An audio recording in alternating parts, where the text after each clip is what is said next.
রাজ্যসভার ৩টি আসন ঘিরে পশ্চিমবঙ্গের রাজনীতিতে নতুন করে হিসেব নিকেশ তৈরি হয়েছে। এক্ষেত্রে বিদ্রোহী তৃণমূল কংগ্রেসের বিধায়কদের ভূমিকা কি হবে তাই সবচেয়ে গুরুত্বপূর্ণ। তৃণমূল কংগ্রেসের রাজ্যসভার ৩ জন সাংসদ ইতিমধ্যেই ইস্তফা দিয়েছেন।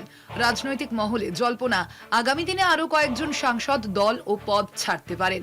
তবে নতুন করে আরো পদ শূন্য হওয়ার আগেই ওই 3টি আসনে উপনির্বাচন করিয়ে নেওয়ার কৌশল নিতে চায় বিজেপি।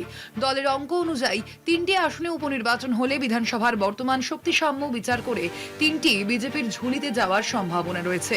কিন্তু যদি 4টি আসনে একসঙ্গে ভোট হয় তবে একটি আসনে অবিভক্ত তৃণমূল কংগ্রেস জয়ের সুযোগ পেতে পারে বলে রাজনৈতিক বিশ্লেষকদের মত।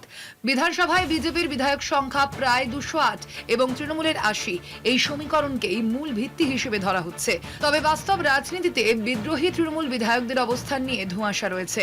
তারা নিজেদেরই প্রকৃত তৃণমূল বলে দাবি করলেও ভোটের সময় অবস্থান কি হবে তা নিয়ে অনিশ্চয়তা রয়েছে। ফলে বিজেপির হিসেব সম্পূর্ণ নির্ভুল হবে কিনা তা নিয়েও প্রশ্ন উঠছে।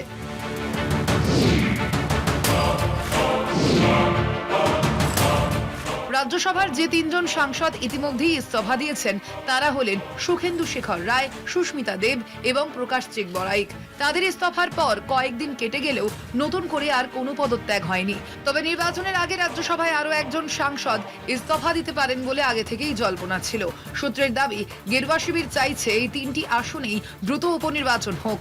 বিজেপি শিবিরের একাংশ মনে করছে ওই 3টি আসনেই তাদের নিশ্চিত জেতার সম্ভাবনা। 2 আসনে সুখেন্দু শেখর রায় এবং প্রকাশ চেক বড়াইককেই প্রার্থী করছে বিজেপি। তৃতীয় আসনে নতুন প্রার্থী আনা হবে। অন্যদিকে সুস্মিতা দেবকে ঘিরে অসম রাজনীতিতে নতুন ভূমিকার সম্ভাবনার কথাও শোনা যাচ্ছে।